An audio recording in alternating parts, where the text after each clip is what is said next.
আমরা কি প্রশিক্ষণ কিসের কর্মসূচি আমরা গ্রহণ করেছিলাম, আমরা কি প্রশিক্ষণ নিয়েছিলাম রমাদানে, এই বিষয়টুকু আমাদেরকে মনে রাখতে হবে। আমরা রমাদানে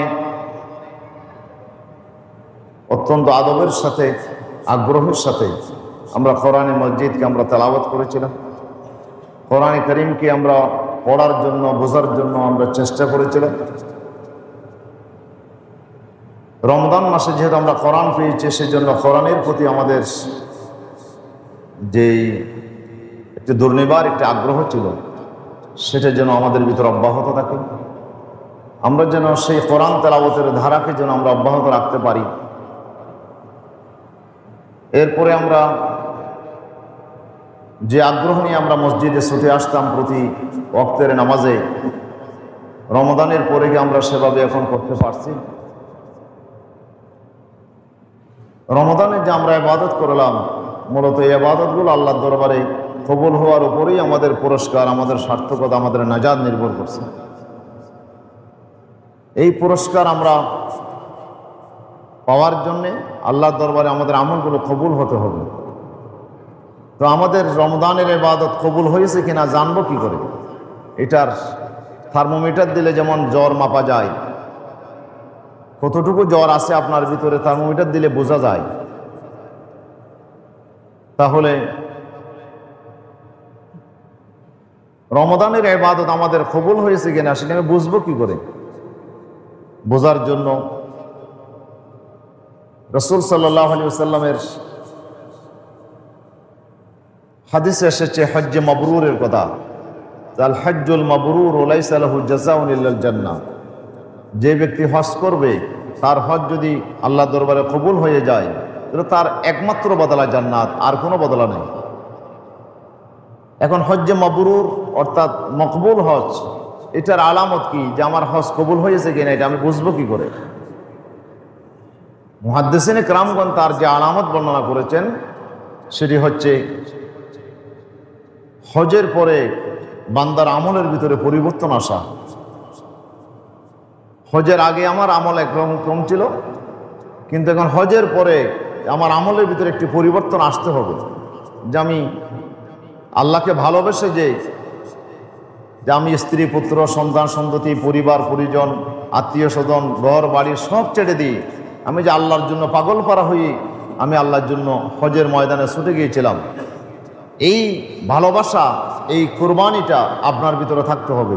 যে আপনার ভিতরে আল্লাহর জন্য যদি সবগুলো আপনি স্যাক্রিফাইস করার এই মানসিকতা যদি আপনার ভিতরে তৈরি হয়, হজের মধ্যে আপনি লা রফাসা ওয়ালা ফুসুকা ওয়ালা জিদালা ফিল হজ্জে, আল্লাহ তাআলা বলছেন হজের মধ্যে কোনো পাপাচার নাই, কোনো অশ্লীলতা নাই, কোনো ঝগড়া বিভেদ নাই। হজের মধ্যে আপনি যে অনুশীলন করেছেন যে কারোর সাথে খারাপ কথা আপনি বলার চেষ্টা করেন নাই, অশ্লীল কোনো কথা বলেন নাই, অশ্লীল কোনো কাজ করেন নাই, গুনার কোনো কাজ করেন নাই, কারোর সাথে আপনি ঝগড়া বিবাদে লিপ্ত হন নাই, এটাই হজের শিক্ষা। যে আপনি হজের পরে এসে যদি আপনি কারোর সাথে যদি ঝগড়ায় না জড়ান, আপনি যদি কারোর সাথে বিবাদে না জড়ান, কারো আপনার সাথে যদি অশ্লীল কোনো আচরণ না করেন, এবং আপনার কথার কাজের মধ্যে যদি কোনো গুনাহ থেকে যদি আপনি মুক্ত থাকেন, তাহলে বোঝা গেল যে আপনি হজের শিক্ষাকে ধারণ করেছেন। এই হজটাই হচ্ছে হজ্জে মকবুল, আর এই কবুল হজের সওয়াব হচ্ছে কি? জান্নাত। অনুরূপভাবে রমাদানের ইবাদত আল্লাহর দরবারে কবুল হয়েছে কিনা জানবো কি করে? জানার যে মাধ্যম সেটি হচ্ছে আপনার আমলের ভিতরে পরিবর্তন আসছে কিনা। রমাদানের কর্মসূচি পালন করার পরে আপনি রমজানের আগে চুরি করতেন, আপনি রমজানের আগে মিথ্যা কথা বলতেন, রমজানের আগে আপনি ওজনে কম দিতেন, রমজানের আগে আপনি অনেকগুলো গুনাহে লিপ্ত ছিলেন, কিন্তু রমজানের কর্মসূচি পালন করে, রোজার ফরজিয়ত পালন করে আপনি আল্লাহকে ভয় করে শিখেছেন, যার কারণে রমজানে আপনি এই সব অপকর্ম থেকে বিরত ছিলেন। এখন কি আপনার জন্য সেগুলো বৈধ হয়ে গেছে? রমজানের পরে কি এখন আপনার জন্য সেগুলো হালাল হয়ে গেছে? হয় নাই অবশ্যই। সুতরাং রমজানের পরে যদি আপনি রমজান থেকে শিক্ষা নিয়ে আপনি যদি সেই অবৈধ অনৈতিক কাজ থেকে নিজেকে বিরত রাখতে পারেন, এবং রমজানে যেভাবে আপনি ইবাদত করেছেন সেই ধারা যদি আপনি অব্যাহত রাখতে পারেন, তাহলে বোঝা যাবে যে রমজানের ইবাদত আল্লাহর দরবারে কবুল হয়েছে। যদি আপনার আমলের ভিতরে কোনো পরিবর্তন না আসে, আপনি আগে যেমন ছিলেন ঠিক এখনো তেমন, তাহলে রমজানটা আপনি শুধু উপবাস থাকছেন, আপনি শুধু সেহরি ইফতার করে সারাদিন না খেয়েছিলেন, এটাই শুধু অর্জন।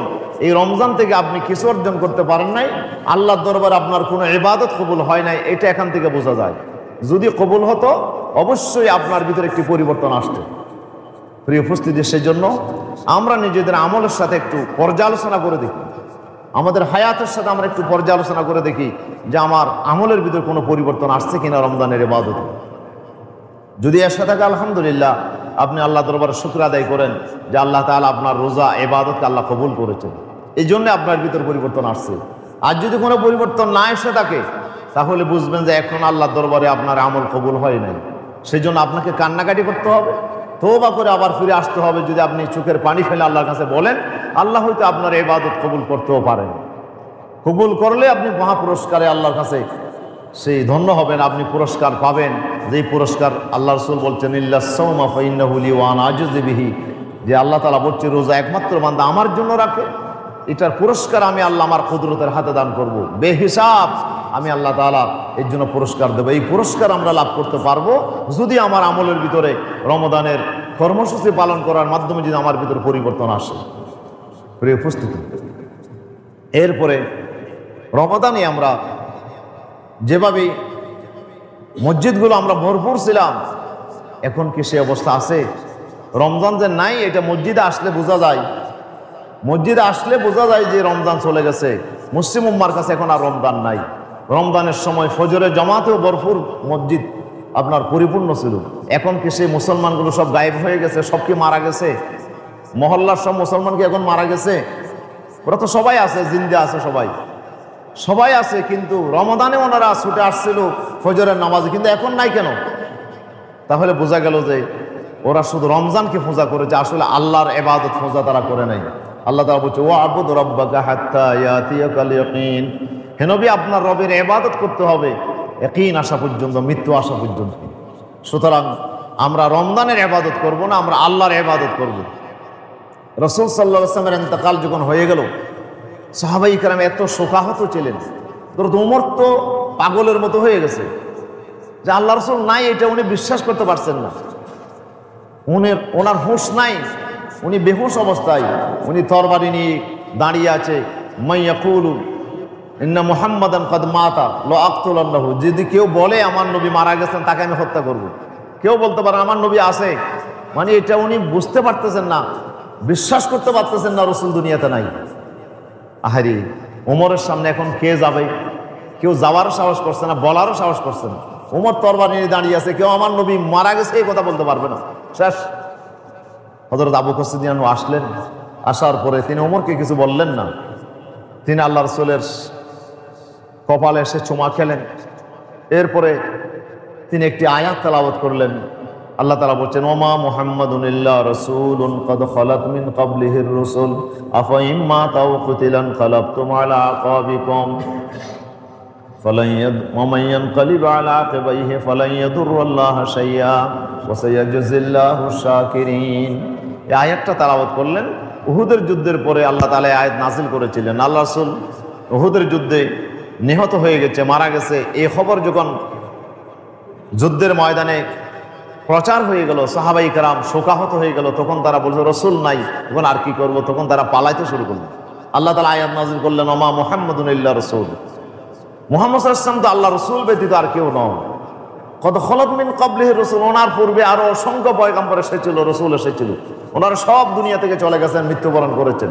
সুতরাং আমার রাসূল একজন মানুষ হিসেবে, উনি রাসূল হিসেবে দুনিয়াতে আসছে, ওনারও মৃত্যু হবে।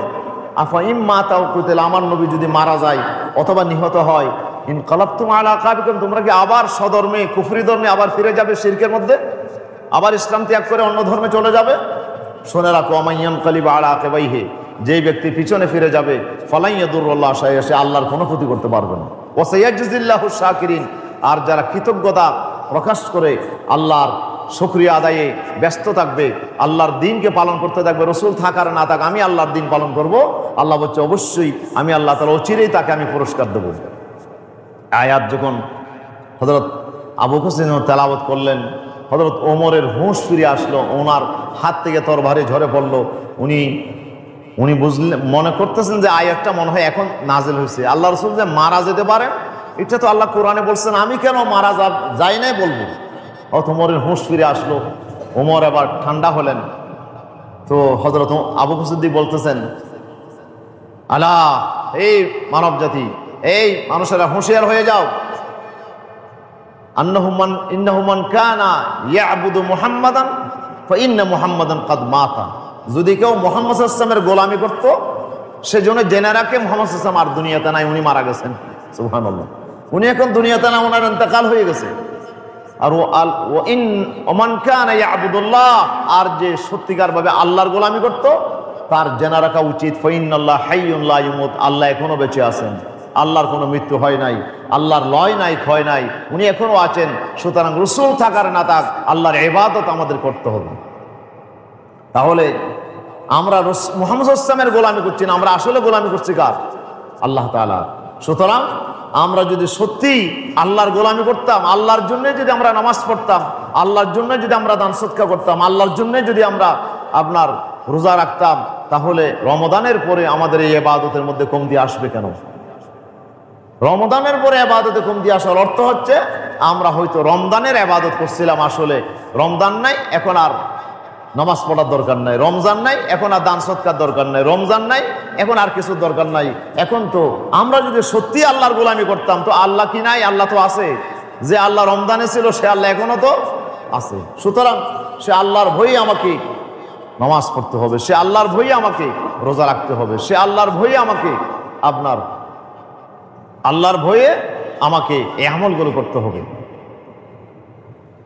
সেজন্য আমাদের ভিতরে এই ফিলিংসটা আসতে হবে যে রমজান চলে গেছে, রমজান এসেছিল আমাকে প্রশিক্ষণ দেওয়ার জন্য, রমজান এসেছিল আমাকে ট্রেনিং দেওয়ার জন্য। রমজানের কাজ রমজান করে চলে গেছেন, এখন সেই ট্রেনিং কতটুকু আমি রপ্ত করতে পেরেছি, কতটুকু এটাকে আমি কাজে লাগাতে পারছি, এখানেই আমার আমলের সার্থকতা। প্রিয় উপস্থিতি, তাহলে 2 নম্বর বিষয় হচ্ছে রমজান চলে গেছে, রমজানের আমলের ধারাবাহিকতা যেন আমাদের ভিতরে থাকে। রমজান, এই জন্য রাসূল সাল্লাল্লাহু আলাইহি ওয়াসাল্লাম বলতেন যে মান আতবা সিত্তাম মিন শাওয়াল, রমজানের রোজা রাখার পরে মান সামা রমাদান ওয়া আতবাহু সিত্তাম মিন শাওয়াল ফাকান্নামা সামাদ দাহরা কুল্লা। রমজান চলে গেছে, রমজানের পরে কেউ যদি শাওয়াল মাসে 6টি রোজা রাখে, আল্লাহ সুবহানাহু ওয়া তাআলা সেই জন্য পুরো বছর রোজা রাখার সমান সওয়াব পেয়ে গেল। যেহেতু আল্লাহ তাআলা একে 10 গুণ দেবেন, 30টা রোজাতে 300 দিনের সওয়াব, আর 6টা রোজাতে 60 দিনের সওয়াব। 360 দিন চাঁদের মাসে, চাঁদের হিসাবে 360 দিন 1 বছর, আর ইংরেজি মাসে 365 দিন 1 বছর, আর আরবি মাসে 360 দিন 1 বছর হয়ে যায়। তাহলে রমজানের রোজার সাথে কেউ যদি 6টা রোজা শাওয়াল থেকে যোগ করে, আল্লাহ সুবহানাহু ওয়া তাআলা তাহলে পুরো 1 বছর রোজার সমান সওয়াব আল্লাহ তাআলা তাকে দান করবেন। এই জন্য রমজানের ধারাবাহিকতা আমাদেরকে বজায় রাখতে হবে। রমজানের পরে যেই রমজানে আমরা রোজা রাখছিলাম, এই সিয়াম যেন আমরা এখনো ভুলে না যাই। আমরা এই শাওয়ালে আমরা 6টি রোজা রাখবো, এবং প্রতি মাসে আল্লাহ রাসূল 3টি করে রোজা রাখতেন, সোমবার বৃহস্পতিবারে রোজা রাখতেন। এই রোজাগুলো ধারাবাহিকতা যেন আমাদের সারা বছর যেন অব্যাহত থাকে। এরপরে সারা বছর যেন 5 ওয়াক্ত নামাজ যেভাবে জমাতে বসছিলাম, এটাই যেন আমাদের ভিতরে, এই আমলটাই যেন ধারাবাহিকভাবে থাকে। আমরা যেভাবে দান সদকা করছিলাম, এই ধারাবাহিকতা যেন আমাদের ভিতর থাকে। এরপরে আমাদের ভিতরে যেই আপনার ইবাদত করার, রাত্রিকালীন নৈশকালীন যে ইবাদত করার, শেষ রাতে উঠে 2 রাকাত নামাজ পড়ার যে একটা অভ্যাস আমাদের ভিতর হয়ে গেছিল 1 মাস পর্যন্ত, এই অভ্যাসটা যেন আমাদের ভিতর থাকে। এভাবে করে রমজানের আমলের ধারাবাহিকতা যদি আমার ভিতর থাকে, তাহলে এই রমজান আমার ভিতরে চেঞ্জ আনতে পারবে, এই রমজান আমার ভিতরে পরিবর্তন আনতে পারবে। আর যদি পরিবর্তন আসে, তাহলেই রমজানের ইবাদত আল্লাহর দরবারে কবুল হয়ে যাবে, আপনি বুঝবেন, আর তার পুরস্কার আল্লাহর কাছে জমা আছে। সেই জন্য আসুন আমরা রমজানের কর্মসূচিকে আমরা অব্যাহত রাখি। এরপরে 3 নম্বর যে কথাটি আমি আপনাদের কাছে বলতে চাই, সেটি হচ্ছে রমজান আমাদেরকে কিছু বিষয়ের প্রশিক্ষণ দেওয়ার জন্য, ট্রেনিং দেওয়ার জন্য এসেছিল। তার ভিতর সবচেয়ে বড় ট্রেনিং যেটি দিয়েছে, সেটি হচ্ছে আমাদের মূল যে বিষয়, সে হচ্ছে ঈমান। আমাদের মূল বিষয় কি? ঈমান। আমাদের যতগুলো আমল আমরা করি, নামাজ পড়ি, রোজা রাখি, এগুলো হচ্ছে আমল। আমলগুলো হচ্ছে একটা গাছ, যদি আমরা বলি একটা গাছের সাথে যদি আমরা ইসলামকে তুলনা করি, তাহলে ইসলাম একটা জীবন ব্যবস্থা, এই জীবন ব্যবস্থা একটা গাছ। এই গাছের বিভিন্ন পার্ট আছে, পার্টের ভিতরে কিছু গুরুত্বপূর্ণ পার্ট আছে, আর কিছু এমন পার্ট আছে যেগুলো না হলেও গাছটা মরবে না, গাছটা বেঁচে থাকবে। গাছের অনেক ডালপালা আছে, হ্যাঁ, গাছের অনেক ডেল আছে, কিন্তু সেই ডালপালা যদি সব আমি কেটে দিই, গাছকে মারা যাবে? গাছ মারা যাবে না। যেহেতু গাছের কি আছে, শিকড় আছে, গাছের একটা গোড়া আছে, গাছের একটা কাণ্ড আছে। এই শিকড় আর কাণ্ডটা যতদিন থাকবে ততদিন পর্যন্ত এই গাছ মারা যাবে না। হয়তো আবার নশা বের হয়ে আবার হয়তো এই গাছটা আবার জিন্দা হবে, আবার ডালপালা বের হবে। সুতরাং ডালপালাও গাছের অংশ, তবে সেটা এমন অংশ নয় যে এটা না হলে গাছ মারা যাবে। তবে শিকড়টা গাছের এমন একটা অংশ যে অংশটা না হলে পরে এই গাছটা মারা যাবে, নির্ঘাত মারা যাবে। ডালপালা আপনি একটাও কাটেন নাই, কিন্তু শিকড়টা কেটে দিয়েছেন, তো এখন আপনার গাছ কি থাকবে না মারা যাবে? মারা যাবে। তাহলে শিকড়টা খুব গুরুত্বপূর্ণ জিনিস। তো ইসলাম নামক যে জীবন ব্যবস্থা আল্লাহ তাআলা আমাদেরকে দিয়েছেন, শরীয়তের যে ব্যবস্থা আল্লাহ তাআলা কোরআনে আমাদের জন্য পাঠিয়েছেন, এই শরীয়তকে আমরা একটা গাছের সাথে তুলনা করি, তাহলে গাছের যেমন বিভিন্ন পার্ট আছে, অনুরূপভাবে এই শরীয়তের একটা পার্ট আছে। তার ভিতরে শিকড় হচ্ছে আমাদের ঈমান, শিকড় হচ্ছে আমাদের ঈমান। সেজন্য রাসূল সাল্লাল্লাহু আলাইহি ওয়াসাল্লামকে জিজ্ঞেস করা হয়েছে, আইয়ুল আমল আফদলু ইয়া রাসূলুল্লাহ, হুজুর, যে ইসলামের মধ্যে সবচেয়ে উত্তম কাজ কি, উত্তম আমল কোনটা? হুজুর বলেন, ঈমানুম বিল্লাহি ওয়া রাসূলিহি, আল্লাহ এবং রাসূলের প্রতি কি আনা? ঈমান আনা। এটাই হচ্ছে সর্বশ্রেষ্ঠ আমল। সুম্মা আইয়ুন ইয়া রাসূলুল্লাহ, ক্বালা জিহাদুন ফি সাবিলিল্লাহ। হুজুর এরপরে কোন আমল? হুজুর বলছেন আল্লাহর রাস্তায় জিহাদ করা, এটা হচ্ছে সর্বশ্রেষ্ঠ আমল। সুম্মা আইয়ুন ইয়া রাসূলুল্লাহ, হুজুর এরপরে কোনটা? হুজুর বলেন হজ্জুম মাবরুর, আল্লাহর দরবারে কবুল হজ করা, এটা হচ্ছে কি সর্বশ্রেষ্ঠ আমল। তাহলে আমলের তালিকায় আল্লাহ রাসূল সাল্লাল্লাহু আলাইহি ওয়াসাল্লাম ঈমানকে সবচেয়ে অগ্রভাগে আল্লাহ রাসূল স্থাপন করেছেন। এজন্য এটা হচ্ছে মূল বিষয়। আমাদের শরীয়তে যতগুলো কাজ আমাদের জন্য আছে, তার ভিতর শ্রেষ্ঠ কাজ হচ্ছে আল্লাহর প্রতি আগে ঈমান আনতে হবে। আল্লাহর প্রতি আমাকে আগে ঈমান আনতে হবে। আল্লাহ এবং রসুলের প্রতি, দ্বীনের প্রতি, কোরআনের প্রতি, আগে নবীর প্রতি আমাকে ঈমান আনতে হবে। ঈমানটা হচ্ছে মূল বিষয়। আপনি কি আমল করলেন সেটা হলো পরের বিষয়। এই জন্য একজন কাফের মুশরিক, সেও কিন্তু অনেক ভালো কাজ করে। অনেক কাফের ইহুদি খ্রিস্টানেরা, হিন্দুরা, এই যে আপনার নেলসন ম্যান্ডেলা, তারপরে এই যে আপনার ভারতে ধর্ম প্রচার করছিল,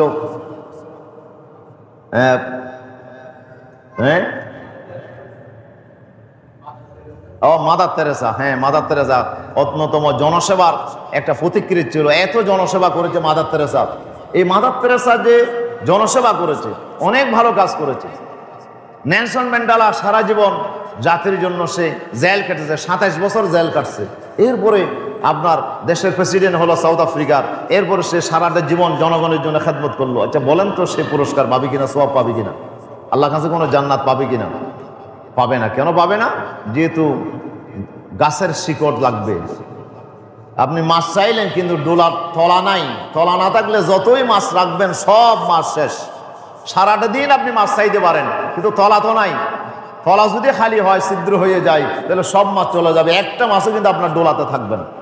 আপনি ভালো কাজ করলেন কিন্তু আপনার ঈমান নাই, তাহলে ঈমান না থাকলে আপনার এই ভালো কাজের কোনো মূল্য আল্লাহর কাছে নাই।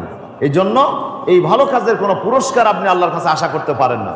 এই জন্য প্রথম নাম্বার, শরীয়তের প্রথম বিষয় হচ্ছে আপনাকে আগে ঈমান আনতে হবে, আপনাকে আগে বিশ্বাস স্থাপন করতে হবে। এই বিশ্বাসটা উপরেই আপনার গাছের শরীয়তের আমলের আপনার আমলটাকে দাঁড় করাইতে হবে। ডালপালা বের হবে, শিকড় থাকলে শিকড় আগে থাকতে হবে। শিকড়ের উপরে যদি এই ডালপালা বের হয়, তাহলে সেই ডালপালাতে গোলা ধরবে, সেই গোলা আপনি খাইতে পারবেন। যদি আপনার শিকড় কাটা যায়, তাহলে দেখবেন যে ডালপালাতে গোলা থাকলেও ওই গোলা আপনি খেতে পারবেন না। কিছুদিন পরে, 2-1 ঘন্টা পরে এটা আস্তে আস্তে নষ্ট হওয়া শুরু করবে, এটা শেষ হয়ে যাবে। এই গোলা থাকবে না, এটা আপনি খেতে পারবেন না। এই জন্য ডালপালার আগে আপনাকে আগে শিকড় লাগাইতে হবে। আপনাকে এই ঈমানের ঘোষণা আপনাকে দিতে হবে। সুতরাং একজন বান্দার সর্বশ্রেষ্ঠ আমল হচ্ছে ঈমান। এই জন্য আমার যতগুলো কাজ আছে তার ভিতর সেরা কাজ হচ্ছে ঈমান। এই ঈমান হচ্ছে এমন একটা বিষয়, যে বিষয় নিয়ে আল্লাহর দরবারে আমার শ্রেষ্ঠ আর অশ্রেষ্ঠ হওয়া, আমার নিকৃষ্ট হওয়া, এটা নির্ভর করে। এই জন্য আল্লাহ সুবহানাহু ওয়া তাআলা সূরা বাইয়ানাতে আল্লাহ বলছেন, ইন্নাল্লাযীনা আমানু ওয়া আমিলুস সালিহাত উলাইকা হুম খায়রুল বারিয়া। নিশ্চয়ই যারা ঈমান এনেছে এবং নেকামল করেছে, আল্লাহ বলছে তারা খায়রুল বারিয়া, এরা হচ্ছে সৃষ্টির সেরা। এরপরে আল্লাহ তাআলা বলছেন, ইন্নাল্লাযীনা কাফারু মিন আহলিল কিতাবি ওয়াল মুশরিকিনা ফি নারি জাহান্নামা খালিদিনা ফিহা উলাইকা হুম শাররুল বারিয়া। আল্লাহ বলছেন যারা আহলে কিতাবদের ভিতরে এবং মুশরিকদের ভিতরে যারা আল্লাহর প্রতি কুফরি করেছে, আল্লাহর প্রতি অমান্যতার ঘোষণা দিয়েছে, যারা অমান্য করেছে, আল্লাহর প্রতি ঈমান আনে নাই, ঈমানের ঘোষণা যারা দেয় নাই, আল্লাহ তাআলা বলছেন ফি নারে জাহান্নামা খালিদিনা ফিহা, তারা চিরকাল জাহান্নামের ভিতরে থাকবে, ওরা সেখান থেকে বের হতে পারবে না। এবং উলাইকা হুম শাররুল বারিয়া, তারাই হচ্ছে সৃষ্টি জগতের সবচেয়ে নিকৃষ্ট। সৃষ্টি জগতের কেউ জাহান্নামে যাবে না, কোনো গরু ছাগল হাঁস মুরগি জাহান্নামে যাবে না। সব আল্লাহ তাআলা কিয়ামতের মাঠে তুলে বিচার ফাইসালা করে আল্লাহ বলবেন কুনি তুরাবা, মাটি হয়ে যাও। কিন্তু কোনো কাফের মুশরিক আল্লাহ মাটি হতে দেবেন না, তাদের জন্য জাহান্নামের ধাও ধাও আগুন আল্লাহ তাআলা রেখে দিয়েছেন। তখন কাফেররা বলবে, তখন বলবে রুবামা ইয়াওয়াদ্দুল্লাযীনা কাফারু লাউ কানু মুসলিমিন। হায়রে, তখন কাফেররা আরজু করবে, আফসোস করবে, হাই আমি কেন মুসলমান হলাম না, কেন আমি ঈমান আনলাম না। আমি যদি ঈমান আনতাম তো বলবে ইয়া লাইতানি কুনতু তুরাবা, আফসোস করে বলবে হাই যদি আজকে আমি মাটি হয়ে যেতে পারতাম কতই না ভালো হতো। আল্লাহ বলেন না, মাটি হওয়ার কোনো সুযোগ নাই, আজকে তোমার পালিয়ে যাওয়ার কোনো সুযোগ নাই, আজকে তোমার এখান থেকে মুক্ত থাকার কোনো সুযোগ নাই। জাহান্নামের ধাওয়া দাও আগুন শাস্তি তোমার জন্য আমি অবধারিত করে রেখেছি। প্রিয় উপস্থিতি, তাহলে জাহান্নাম থেকে নাজাত পাওয়ার এক নাম্বার এবং প্রধান শর্ত হলো আপনাকে ঈমান আনতে হবে। ঈমান যদি আপনার সঠিক হয়, তাহলে আপনার ঈমানের পরে যদি আপনি নেকামল করেন, তাহলে গাছপালা এই শিকড় থেকে যদি ডালপালা বের হয়, সেখানে আপনার গোলাগুলো ধরবে, আপনি ফল খেতে পারবেন। কিন্তু আপনার শিকড়ই যদি না থাকে, তাহলে এই গাছ থেকে আপনি কোনোভাবেই আপনি উপকৃত হতে পারবেন না, এটা শেষ। এই জন্য আমাদের প্রথম নাম্বার দেখতে হবে, আমার ঈমানটাকে আমাকে খাঁটি করতে হবে, ঈমানকে মজবুত করতে হবে, ঈমানকে সুদৃঢ় করতে হবে, ঈমানকে পাকাপুক্ত করতে হবে।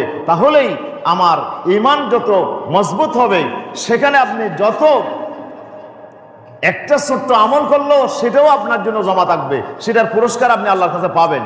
আর যদি আপনার ঈমানই না থাকে, আপনি হাজারো আমল করতে পারেন, কোন আমল কিন্তু আল্লাহর দরবারে কাজে আসবে না। সেজন্য এক নাম্বার দরকার আমার ঈমান। আমরা রমজানের মধ্যে আমরা ঈমানের প্রশিক্ষণ গ্রহণ করেছি, আমরা সারাটা মাস আমরা ঈমানের প্রশিক্ষণ গ্রহণ করেছি। কি রমজানে আমরা রোজা রেখেছি, কার নির্দেশে? আল্লাহর নির্দেশে। কেন? যে আল্লাহ একজন আছেন, আমি বিশ্বাস করি। শুধু আছেন না, তিনি আমাকে দেখেন, তিনি আমার সব কথা শোনেন, তিনি আমার সব বিষয়ে তিনি জানেন। আমি আধারে করলেও, প্রকাশ্যে করলেও, অপ্রকাশ্যে করলেও সব বিষয় তিনি জানেন।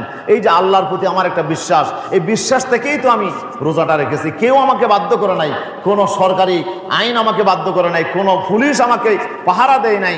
সারাটা মাস আমি উপোস ছিলাম, একমাত্র আল্লাহকে বিশ্বাস করেছিলাম, আল্লাহকে ভয় করেছিলাম। আল্লাহ রাব্বুল আলামিন আমাকে দেখতেছেন, আমাকে ফলো করছেন, আমার ব্যাপারে তিনি জানেন। এই বিষয়টা আমার ভিতরে পাক্কা একটা বিশ্বাস ধারণা আমার ভিতরে ছিল, আর সেই বিশ্বাসের কারণেই আমি রোজা রেখেছি। তাহলে পুরাটা রমজান আমার এই বিশ্বাসটাকে কি করছি? আমরা শানিত করেছি, আমরা ধার দিয়েছি আমার বিশ্বাসকে, যে আল্লাহ একজন আছেন, আল্লাহ আমাকে দেখতেছেন, আল্লাহ আমার ব্যাপারে জানেন। আল্লাহর শাস্তি যদি, আল্লাহর আদেশ যদি আমি অমান্য করি, তাহলে আমাকে শাস্তি ভোগ করতে হবে। এই যে আল্লাহর প্রতি আমার একটা অবিচল যে বিশ্বাস, এই বিশ্বাসটাকে আমরা পাকাপুক্ত করেছি রমজানে, এটাকে আমরা শানিত করেছি রমজানে। এই জন্য রমজানের প্রথম শিক্ষা হলো, আল্লাহ তাআলা বলছেন এই রমজানের প্রথম এবং প্রধান শিক্ষা হচ্ছে যে আপনার ভিতরে ঈমানকে পাকাপুক্ত করা, ঈমানকে মজবুত করা। এই ঈমানটাই হচ্ছে আমার জন্য সবচেয়ে বড় বিষয়। সেই জন্য আল্লাহ তাআলা বলছেন লাইসাল বিররা আন তুওয়াল্লু ওজুহাকুম কিবালাল মাশরিকি ওয়াল মাগরিব ওয়ালাকিন্নাল বিররা মান আমানা বিল্লাহি ওয়াল ইয়াউমিল আখির ওয়াল মালাইকাতি ওয়াল কিতাবি ওয়ান নাবিয়্যিন। সুবহানাল্লাহ। আল্লাহ সুবহানাহু ওয়া তাআলা বলছেন লাইসাল বিররা আন তুওয়াল্লু উজুহাকুম কিবালাল মাশরিক ওয়াল মাগরিব। ইহুদিরা তো তুল কালাম কাণ্ড ঘটিয়ে দিয়েছে। কেবলা পরিবর্তনের আয়াত যখন নাজিল হলো যে আল্লাহ রাসূল 16 কিংবা 17 মাস পর্যন্ত মদিনায় হিজরত করে তিনি বাইতুল মুকাদ্দাস দিকে নামাজ পড়েছেন, আবার হঠাৎ করে নামাজের ভিতরে তিনি আবার দক্ষিণ দিকে ফিরে বাইতুল্লাহর দিকে ফিরে আবার কেবলা পরিবর্তন হয়ে গেল, এখন দক্ষিণ দিকে ফিরে নামাজ পড়া শুরু করলেন। এখন ইহুদিরা বলছে দেখো মুহাম্মদ এগুলো সব নিজের মন গড়া, একবার এদিকে ফিরে নামাজ পড়ে আবার এদিকে ফিরে নামাজ পড়ে, এগুলো তো একটা মন গড়া হাস্যকর বিষয়। কিন্তু মুহাম্মদ তো একটা তিরিশমা শুরু করে দিয়েছে, একটা জাতির সাথে মস্কারা শুরু করে দিয়েছে। এগুলো তো মুহাম্মদের সবগুলো নিজস্ব কর্মকাণ্ড, এগুলো আল্লাহর নবীও নয়, আল্লাহ রসুলও নয়, এগুলো সব বানোয়াট, নাউজুবিল্লাহ। এই ধরনের একটা কথাবার্তা ইহুদিরা বলা শুরু করছে। তখন আল্লাহ তাআলা বলছেন, ইহুদিরা কোন দিকে ফিরে নামাজ পড়ছো, এটা নিয়ে এত তুল কালাম কাণ্ড করছো, তুমি যেদিকেই ফিরে নামাজ পড়ো না কেন, আমরা তো এটা আল্লাহর নির্দেশ বলেই আল্লাহ তো ফাইনামা তুওয়াল্লু ফাসাম্মা ওয়াজহুল্লাহ, আমরা তো আল্লাহর জন্য নামাজ পড়ছি। তো আল্লাহ কোন দিকে? আল্লাহ বলেন আমি সব দিকে, আমি সব দিকে, যা আমি উত্তর দিকেও আছি, দক্ষিণ দিকেও আছি, পশ্চিম দিকেও আছি, পূর্ব দিকেও আছি, আমি উপরেও আছি, আমি নিচেও আছি, সবখানে আমি আছি। আইনামা তুওয়াল্লু ফাসাম্মা ওয়াজহুল্লাহ। একটা বাতি হযরত ইমাম আবু হানিফা রাহমাতুল্লাহ আলাইহি এক নাস্তিকে প্রশ্ন করছিল যে আল্লাহ চেহারা কোন দিকে? তখন উনি একটা বাতি জ্বালাই বললেন যে বলো এই বাতির চেহারা কোন দিকে বলো। বলি এটা বাতির একটা চেহারা থাকে নাকি? বেড়া নাস্তিক, বাতির যদি চেহারা না থাকে তো আমার আল্লাহ চেহারা কোন দিকে তুমি কিভাবে বললো? আমার আল্লাহ তো নূর, আলু, আমার আল্লাহ সুবহানাহু ওয়া তাআলার চেহারা কোন দিকে? আল্লাহ বলে আইনামা তুওয়াল্লু ফাসাম্মা ওয়াজহুল্লাহ, তুমি যেদিকেই ফেরো না কেন সেদিকে আমি আল্লাহ আছি, সেদিকে আমি আল্লাহ রাব্বুল আলামিন আছি। আমি আল্লাহর জন্য কোনো দিক নির্দিষ্ট নয়। তো আমরা কিবলার দিকে যে নির্দিষ্ট করে আমরা যে সিজদা দিচ্ছি, অন্যদিকে দিলে সিজদা হচ্ছে না, এদিকে দিলে সিজদা আদায় হচ্ছে, কারণটা কি? কারণটা হচ্ছে আমাদের ভিতরে ঐক্যের বন্ধন তৈরি করার জন্য, আমাদের ভিতরে ঐক্যের প্ল্যাটফর্ম তৈরি করার জন্য আল্লাহ তাআলা এই কিবলা নির্ধারণ করেছেন। না হলে কিবলার দিকে ফিরে সিজদা দিলেও কি আর না দিলেও কি, যে সব দিকেই তো আল্লাহ আছে, সব দিকেই আল্লাহ আছে। এই জন্য কাউকে যদি জোর করা হয় যে পশ্চিম দিকে সিজদা দিতে পারবে না, নামাজ পড়তে পারবে কিন্তু তুমি পশ্চিম দিকে দিতে পারবে না, এখন লোকটাকে যদি জোর করে আমরা বলি, এখন সে যদি দক্ষিণ দিকে ফিরে নামাজ পড়ছেন, পূর্ব দিকে ফিরে নামাজ পড়ছেন, নামাজ হবে? মুফাক্কায়ে কেরাম বলছেন নামাজ হয়ে যাবে, যদি জোর করে তাকে বাধ্য করা হয়েছে। সুতরাং আল্লাহ বলছে ফাইনামা তুওয়াল্লু ফাসাম্মা ওয়াজহুল্লাহ, যেদিকেই তুমি সিজদা দাও না কেন আমি আল্লাহ কবুল করে নেব। তবে আমাদের এই নির্দেশটা, এই কিবলার এই যে পালনটা শুধুমাত্র আল্লাহ রাব্বুল আলামিন আমাদেরকে একটি ঐক্যবদ্ধ জাতি হিসাবে আমাদেরকে তৈরি করার জন্য আল্লাহ তাআলা কিবলার একটা বিধান দিয়েছেন যে একদিকেই তোমরা সবাইকে, সারা দুনিয়ার মুসলমানকে একদিকে ফিরে নামাজ পড়তে হবে, একটা ঐক্যের বন্ধন তোমাদের ভিতর তৈরি হতে হবে। সুবহানাল্লাহ, যে তোমরা এক জাতি। সারা দুনিয়ার, জাপানের যে, আমেরিকার যে, লন্ডনের যে মুসলমান সবাই এক জাতি, যেহেতু সবাই আমরা বাইতুল্লাহর দিকে ফিরে নামাজ পড়ি, আমাদের কিবলা একটা, আমাদের ঐক্যের বন্ধন আমাদের ভিতর তৈরি করার জন্য মূলত কিবলা। আসলে পূর্ব পশ্চিমে ফিরে নামাজ পড়লেও কি আর না পড়লেও কি, আল্লাহ বলেন লাইসাল বিররা আন তুওয়াল্লু উজুহাকুম কিবালাল মাশরিক ওয়াল মাগরিব, যে পূর্ব পশ্চিমে ফিরে নামাজ পড়ার মধ্যে কোনো কল্যাণ নাই, কোনো সার্থকতা নাই, কোনো ক্রেডিট নাই। আসল ক্রেডিট কোথায় জানো? ওয়ালাকিন্নাল বিররা মান আমানা বিল্লাহি ওয়াল ইয়াউমিল আখির। আসল ক্রেডিট হচ্ছে ঈমানের মধ্যে। সুবহানাল্লাহ, আসল ক্রেডিট ঈমানের মধ্যে। প্রথম নম্বর আল্লাহ আনলেন ঈমানের উপরে, এরপরে কিছু আমলে সওয়ালের কথা আনলেন। প্রথম নম্বর ঈমান। ঈমান আনতে হবে কার প্রতি? বিল্লাহি, আল্লাহর প্রতি, ওয়াল মালাইকাতে, ফেরেশতার প্রতি, ওয়াল কিতাব, কিতাবের প্রতি, ওয়ান নবিয়্যিন, নবীদের প্রতি। এখানে আল্লাহ 5টা শ্রেণীর কথা বলছেন। আল্লাহর প্রতি ঈমান, আখিরাতের প্রতি ঈমান, ফেরেশতার প্রতি ঈমান, কিতাবের প্রতি ঈমান এবং নবীদের প্রতি ঈমান। এরপরে আরেকটা জায়গায় আল্লাহ তাআলা আরেকটা বিষয়ের কথা উল্লেখ করেছেন, সেটা হলো তাকদীর। আল্লাহ তাআলা বলছেন ইন্না কুল্লা শাইইন খলাকনাহু বিকদার ওয়া মা আমরুনা ইল্লা ওয়াহিদাতুন কালামহিম বিল বাসার। আল্লাহ তাআলা বলছেন আমি প্রত্যেকটা জিনিসকে একটা নির্দিষ্ট নিয়ম অনুসারে আমি সৃষ্টি করেছি, প্রত্যেকটা জিনিসের আমি একটা তাকদীর আমি নির্ধারণ করেছি, যে প্রত্যেকটা মানুষকে আমি সৃষ্টি করেছি, তার হায়াত কতদিন হবে সেটা আমি ঠিক করে রেখেছি, তার রিজিক কতটা হবে সেটা আমি ঠিক করে রেখেছি, কয়টা নিঃশ্বাস ফেলবে সেটা আমি ঠিক করে রেখেছি, কতটা অক্সিজেন সে গ্রহণ করবে সেটা আমি ঠিক করে রেখেছি, কি পরিমাণ সে পানি পান করবে সেটা আমি ঠিক করে রেখেছি, তার জন্য কি জায়গা, কোন জায়গা বরাদ্দ, সে কোথায় জন্ম নেবে, কোথায় মারা যাবে, কোথায় তার কবর হবে, সব আমি আল্লাহ তাআলা ঠিক করে রেখেছি। সুবহানাল্লাহ। ইন্না কুল্লা শাইইন খলাকনাহু বিকদর। আমি প্রত্যেকটা জিনিসকে আমি একটি নির্দিষ্ট ফ্রেমের মধ্যে, নির্দিষ্ট নিয়মের মধ্যে আমি আল্লাহ তাআলা সৃষ্টি করেছি। তাহলে আমাদের প্রত্যেকটা কাজ কি করব আর না করব সব কিছু আল্লাহ তাআলা নির্ধারণ করেছেন, যে আল্লাহ রাব্বুল আলামিন এটাকে লিখে রেখেছেন। আল্লাহ তাআলা লোহে মাহফুজের মধ্যে আল্লাহ সুবহানাহু ওয়া তাআলা ইন্নাল্লাহা কাতাবা মাকাদিরুল খালকি, আল্লাহ তাআলা সৃষ্টি জগতের তাকদীর লিখে রেখেছেন। ক্বাবলা ইয়াখলুকাস সামাওয়াতি ওয়াল আরদ ৫০,০০০ সানা, সৃষ্টি আসমান জমিন তৈরি করার ৫০,০০০ বছর আগে আল্লাহ তাআলা সৃষ্টি জগতের তাকদীর লিখে রেখেছেন। সুবহানাল্লাহ। কয় হাজার বছর আগে? ৫০,০০০ বছর আগে। আমাদের বানানোর ৫০,০০০ বছর আগে আল্লাহ তাআলা আমাদের তাকদীরগুলো আল্লাহ তাআলা লিখে রেখেছেন। আমাদের কি তাকদীর? যে আমরা দুনিয়াতে কি করব না করব সব আল্লাহ লিখে রেখেছেন। তো এটা তাহলে আমরা চুরি করতেছি, তাহলে আমাদের তো কোনো অপরাধ নাই। আমরা ডাকাতি করছি, কোনো অপরাধ না, আল্লাহ তকদিরে লিখে রাখছেন, এই জন্য আমাকে চুরি তো করতেই হবে, না করলে তো তকদির মিছা হয়ে যাবে। হ্যাঁ, আমি ঘুষ না নিলে তকদির মিছা হয়ে যাবে। আমি যদি মানুষ খুন না করে, আল্লাহ তো লিখে রাখছেন, তো আমার কি অপরাধ? আমার জন্য তোমরা ফাঁসি চাও, হ্যাঁ বিচার চাও, কত কিছু করতেছো, আমার কি অপরাধ? আল্লাহ তো লিখে রাখছেন আমি মানুষ খুন করবো, তো খুন না করলে তো আল্লাহ তকদির মিছা হয়ে যেত।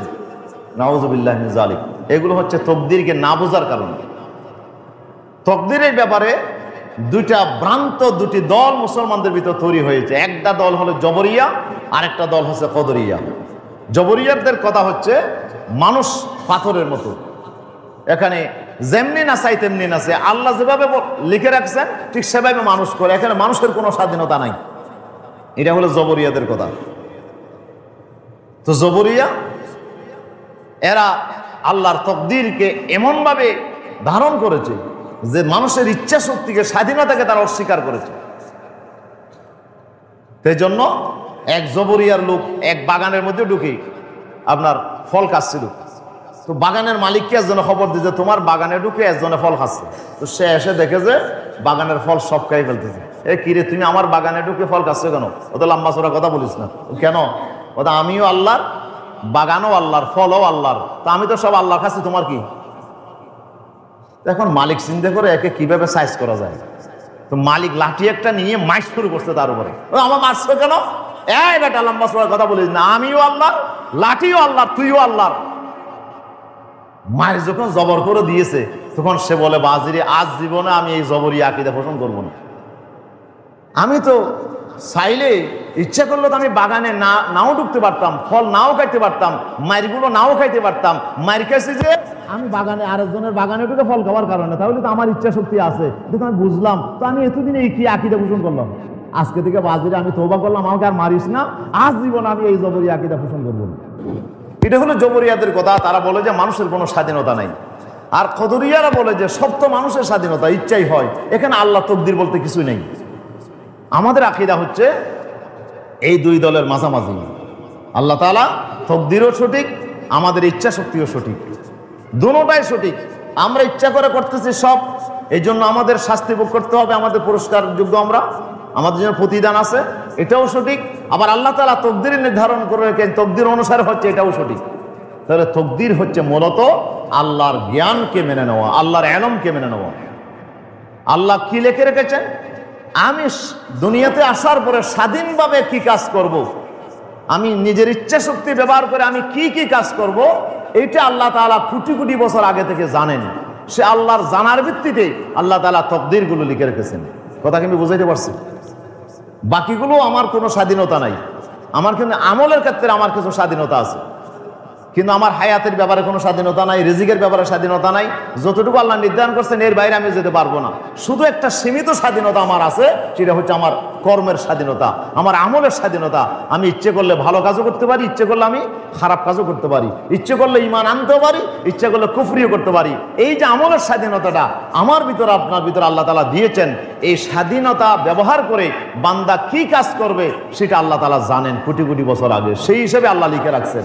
এই জন্য আল্লাহর লিখার কারণে আমাকে করতে হচ্ছে এমন নয়। বিষয়টা একটা উদাহরণ দিলে আমরা বুঝতে পারি। ডাক্তার সাহেব বললেন যে তোমার রোগীকে টিকে খাওয়াই ফেলো তোমার বাবাকে। আমার যতটুকু বিশ্বাস তোমার বাবা বাঁচবে না, হয়তো বেশি বাঁচলে 3 দিন বাঁচতে পারে, 3 দিনের ভিতর কিছু হয়ে যেতে পারে। 3 দিন পরে দেখা গেল যে ঠিকই বাবা মারা গেল। তো ছেলেরা এসে সব কুকুরের মধ্যে হাজির, বলে কি ব্যাপার? বলে এই ডাক্তার সাহেব বলছে আমার বাবা 3 দিন পরে মারা যাবে। ঠিকই বা ডাক্তারের কথা অনুসারে 3 দিন পরে বাবা মারা গেছে। এই ডাক্তারে আমার বাবাকে হত্যা করছে, এখন আমার বাবার হত্যার জন্য ডাক্তার দায়ী। এই জন্য ডাক্তারের বিরুদ্ধে আমরা মামলা করতে আসছি। আচ্ছা বলেন, এরা কি সুস্থ মানুষ না পাগল? বাবার হত্যার জন্য কি ডাক্তার দায়ী? পুরো ডাক্তার বললো কি করে 3 দিন পর আমার বাবা মারা যাবে? তো ডাক্তার বলেছে বলেই কি আসলে মারা গেছে, নাকি হায়াত শেষ হয়ে গেছে মারা গেছে? ছায়া শেষ হয়ে গেছে মারা গেছে। ডাক্তার কিভাবে বললো? হ্যাঁ, ডাক্তারের দীর্ঘদিনের অভিজ্ঞতা আছে, একটা রোগের ব্যাপারে তার একটা ধারণা আছে। এই ধরনের রোগী সাধারণত এই পর্যায়ে আসলে সে সাধারণত বাঁচে না, এটা ধারণা করেই ডাক্তার বলছে। তাহলে ডাক্তারের জ্ঞানকে আপনাকে মেনে নিতে হবে, ডাক্তার আসলে দায়ী নয়। সুতরাং আল্লাহ তাআলা যে তকদিরে লিখে রেখেছেন যে আপনি চুরি করবেন, আপনি ডাকাতি করবেন, আপনি জানা করবেন, আপনি মানুষ খুন করবেন, আপনি ব্যভিচার করবেন, এটি জন্য আল্লাহ তাআলা দায়ী নয়, এর জন্য আপনি দায়ী। আল্লাহ তাআলা জানেন বলে লিখে রাখছে, আল্লাহ লিখে রাখছেন বলে আমি করতেছি তাই নয়। কথা কি ক্লিয়ার? এজন্য আমার ইচ্ছা শক্তিকেও বিশ্বাস করতে হবে, আমার তকদিরকেও বিশ্বাস করতে হবে। আল্লাহ রাব্বুল আলামিনের এই যে তকদিরের প্রতি আমাকে বিশ্বাস স্থাপন করতে হবে। সেজন্য আমার উপর যদি কোনো বিপদ আসে আমি যেন এই যে হাউতাস না করি যে আল্লাহ তাআলা আমার জন্য বিপদ রেখে রেখেছিলেন, এই জন্য আসছে, এই জন্য কোনো হাউতাস করে লাভ নাই, আল্লাহর উপর ভরসা করতে হবে। এই জন্য কোনো ইমানদার বিপদে ভেঙে পড়ে না, কিন্তু যে ইমানদার নয় সে কিন্তু বিপদে ভেঙে পড়ে, সে কিন্তু হতাশ হয়ে যায়, যেহেতু তার মধ্যে তকদিরের বিশ্বাস নাই। এই জন্য তকদিরের বিশ্বাসটা আমাকে দুনিয়াতে সুস্থভাবে জীবনযাপন করার, শান্তিপূর্ণভাবে জীবনযাপন করার জন্য তকদির আমাকে সহযোগিতা করবে। প্রিয় উপস্থিতি, এটি হচ্ছে আল্লাহর ইলমকে মেনে নেওয়া। তাহলে আমাকে বিশ্বাস করতে হবে কয়টা জিনিসের উপরে? 6টা জিনিসের উপরে। এক আয়াতে বললেন 5টা, আর এক আয়াতে বললেন 1টা, দুটোটা যোগ করলে 6টা বিষয়ের উপরে মানতে হয়। রাসূল সাল্লাল্লাহু আলাইহি ওয়াসাল্লাম হাদিস শরীফে হযরত জিবরাইল আলাইহিস সালাম যখন প্রশ্ন করেছিলেন মাল ঈমান ইয়া রাসূলুল্লাহ, হুজুর ঈমান কি জানেন আমাকে বলেন, আখবিরনি আনিল ঈমান, তখন আল্লাহ সুবহানাহু ওয়া তাআলা বলেন তুমিনা বিল্লাহি ওয়া মালাইকাতিহি ওয়া কুতুবিহি ওয়া রুসুলিহি ওয়াল ইয়াউমিল আখির ওয়াল কদরি খাইরিহি ওয়া শাররিহি। আল্লাহ রাসূল 6টা একসাথে উল্লেখ করে দিয়েছেন হাদিসে জিবরাইলের মধ্যে, যে আল্লাহর প্রতি ঈমান আনতে হবে, ফেরেশতার প্রতি ঈমান, তকদিরের প্রতি ঈমান, এরপরে আপনার কিতাবের প্রতি, রসুলের প্রতি, আখিরাতের প্রতি ঈমান। আমরা তো আবার 7 জিনিসের প্রতি ঈমানের ঘোষণা দিয়েছি, ওয়াল ইয়াউমিল আখির ওয়াল কদরি খাইরিহি ওয়া শাররিহি মিনাল্লাহি তাআলা ওয়াল বাসে বাদাল মাউত। আমরা আবার একটা যোগ করছি, কিয়ামতের দিন কবর থেকে ওঠার উপর আমি ঈমান আনছি। এটা আখিরাতের মধ্যে চলে আসে। আখিরাত বললে মরণের পরে যা আছে সব আখিরাতের মধ্যে চলে আসে। এই জন্য এটাকে আর আলাদা করে বলার দরকার নাই। এই জন্য ঈমানের মূল বিষয় 6টা, 7টা নয়। ঈমানের মূল বিষয় হচ্ছে 6টা। আরকানুল ঈমান, ঈমানের স্তম্ভ হচ্ছে 6টা। এই 6টা বিষয়ের উপর আমাকে পাক্কা ঈমান রাখতে হবে। পাক্কা ঈমান যদি আমার থাকে তাহলে আমি ঈমানদার। আজ যদি এই 6টার ভিতরে কোন একটার ক্ষেত্রে যদি গড়িমসি থাকে তাহলে আপনি ঈমানদার হতে পারবেন না। এখন তো আমার হাতে সময় নাই। এখন এই 6টা বিষয় কিভাবে আমাদেরকে ঈমান আনতে হবে, এই বিষয়গুলো আমাদের একটু বিস্তারিত জানা দরকার, যে আল্লাহর প্রতি আমাদের ঈমান কি ধরনের হবে। আল্লাহ একজন আছেন এটুকু বললেই কি আল্লাহর প্রতি ঈমান হয়ে যাবে? একজন হিন্দুকে যদি জিজ্ঞেস করেন এই আল্লাহ আসেনি, বলবে আল্লাহ আছে। তো এই কাফেরদেরকে আল্লাহ তাআলা প্রশ্ন করেছেন, এই নবী আপনি জিজ্ঞেস করে দেখেন, লাইন সাআলতাহুম মান খালাকাস সামাওয়াতি ওয়াল আরদ, আসমান জমিন কে সৃষ্টি করেছে, কাফেরদেরকে প্রশ্ন করেন, লা ইয়াকুলুন্নাল্লাহ, তারা অবশ্যই বলবে এগুলো আল্লাহ সৃষ্টি করেছেন। তাহলে আল্লাহকে তো কাফেররাও বিশ্বাস করতো, তাহলে এটার নাম কি ঈমান? তাহলে কাফেরদেরকে ঈমানদার বলা যাবে? বলা যাবে না। পৃথিবীতে যত ধর্মের মানুষ আছে সবাই কিন্তু আল্লাহকে বিশ্বাস করে, হয়তো তারা নাম ভিন্ন দিয়েছে, কেউ ঈশ্বর বলে, কেউ ফরা বলে, কেউ গড বলে, নাম ভিন্ন দিয়েছে, কিন্তু আল্লাহ বলে একজন আছেন এটা কিন্তু সবাই বিশ্বাস করে। শুধু আল্লাহ বলতে একজন আছেন এইটুকুর নাম ঈমান নয়। আপনাকে কি কি ঈমান আনতে হবে এই বিষয়গুলো আপনাকে জানতে হবে। এই জন্য আজকে আমরা এখানেই মনে হয় শেষ করতে হবে, যেহেতু সময় বেশি হয়ে গেছে। তো আমি আপনাদের কাছে বাকি বিষয়গুলো ইনশাআল্লাহ আগামী জুমাতে আমরা আলোচনা করার চেষ্টা করবো ইনশাআল্লাহ। যে আল্লাহর প্রতি ঈমান বলতে কি বোঝায়, ফেরেশতার প্রতি ঈমান বলতে কি বোঝায়, এগুলো অনেক লম্বা সাবজেক্ট। এগুলো আপনার ফাজিল ক্লাসে আমরা পুরো বছর ফরাইও আসলে আমরা শেষ করতে পারি না। যে আল্লাহর প্রতি ঈমানের কি কি বিষয় আছে, তাওহীদ বলতে কাকে বোঝানো হয়, এটা কয় প্রকার ও কি কি, এরপরে আপনার ফেরেশতার প্রতি কি ঈমান, তাকদীরের প্রতি কি ঈমান, এগুলো সব আমাদেরকে জানতে হবে। যদি আমরা ঈমানের মূল বিষয়টা না জানি তাহলে আমার নামাজ, রোজা, হজ, যাকাত এগুলো কোনো কাজে আসবে না। এই জন্য আমার ঈমানটাকে আগে খালেস করতে হবে, পাক্কা করতে হবে। যদি আমি ঈমানকে খালেস করতে না পারি, এই কারণেই একজন মুসলমান হয়েও সে ইসলামের বিরোধিতা করে, কোরআনের বিরোধিতা করে। কেন বিরোধিতা করে? সে তো ঈমানের মূল বিষয় জানে না। ঈমানের মূল বিষয়টা কি সে জানে না। এই কারণে লোকটা ঈমানের বিরুদ্ধে গিয়ে, কোরআনের বিরুদ্ধে গিয়ে সে আপনার অবস্থান গ্রহণ করে, তার আমলের মধ্যেই পরিবর্তন চলে আসে। সেই জন্য আমাকে আগে জানতে হবে ঈমানের মূল বিষয় কি কি, কোন কোন বিষয়ে আমাকে কি ধরনের বিশ্বাস স্থাপন করতে হবে। এই বিশ্বাসই আমাকে আমার আমলকে নির্ধারণ করবে। বিশ্বাস যেরকম আমলও সেরকম, বিশ্বাস যেরকম আমলও সেরকম। আমি আসতেছিলাম খুরুশকুল থেকে টাইম বাজার পর্যন্ত আসছি, তো টাইম বাজার কিন্তু অনেক দিন আগের কথা, প্রায় 20-30 বছর আগের কথা। তো আমি আসার পথে টাইম বাজারের পর একটা শ্মশান আছে, হ্যাঁ, হিন্দুদের একটা শ্মশান আছে, শ্মশান। তো একটা হিন্দু বাবু, তার সাথে কথা বলতে বলতে আসছিলাম। তো আমি তো মনে করছি সে আমার পিছনে আছে, দেখি যে আমি কথা বলতে কিন্তু সে নাই। কি ব্যাপারে, গেল কোথায়? দেখি যে ওই শ্মশানের মধ্যে একটা বট গাছ আছে বড়, তারপরে ওখানে গিয়ে নম করতেছে। কিরে বাজু, তুই এখানে গিয়ে নম করতেছে কেন? তার বিশ্বাস হচ্ছে শ্মশানের মধ্যে যে বট গাছ আছে এইটার মধ্যে অনেক কিছু আছে, একে যদি একটু সম্মান না করে তাহলে আমার ক্ষতি হয়ে যাবে। দেখেন, এই বিশ্বাসের কারণে সে কি করে, বট গাছের মধ্যে গিয়ে সে মাথা নিচু করে দিয়েছে। আমি কি বিশ্বাস করি এটা? আমার বিশ্বাস হচ্ছে আমার মাথা নিচু হবে একমাত্র আল্লাহর সামনে, আল্লাহ ছাড়া কারো সামনে আমার মাথা নত হবে না। এই যে আমার বিশ্বাস আমাকে বাধ্য করেছে আল্লাহ ছাড়া কারো সামনে মাথা ঝোঁকা যাবে। আর তার বিশ্বাস তাকে বাধ্য করেছে বট গাছের সামনে মাথা ঝোঁকানোর জন্য, হাতের সামনে মাথা ঝোঁকানোর জন্য, সূর্যের সামনে মাথা ঝোঁকানোর জন্য। 33 কোটি দেবতার সামনে সে আপনার দেবতা বলে বিশ্বাস করে তার সামনে মাথা ঝোঁকায় শুধু তার বিশ্বাসের কারণে। তাহলে বিশ্বাস যেরকম তার আমলও সেরকম। এই জন্য আমার মূল বিশ্বাসটা কি সেটি আমাকে আগে খালেস করতে হবে। ঈমানের সবকটা আমাকে আগে ভালো করে নিতে হবে। এই রমজানে আমরা যে ঈমানের ট্রেনিং দিলাম, কি ধরনের ঈমানের ট্রেনিং দিলাম, ঈমান কি জিনিস এটা আমাকে আগে জানা দরকার। এই জন্য আগামী জুমাতে আমি সবাইকে আহ্বান জানাবো যে আমরা আগামী জুমাতে থাকবো ইনশাআল্লাহ, এবং এই বিষয়গুলো আমরা খুব সংক্ষেপে আমরা আলোচনা করার চেষ্টা করবো। আল্লাহ তাআলা আমাদের তৌফিক দান করুন, আমিন।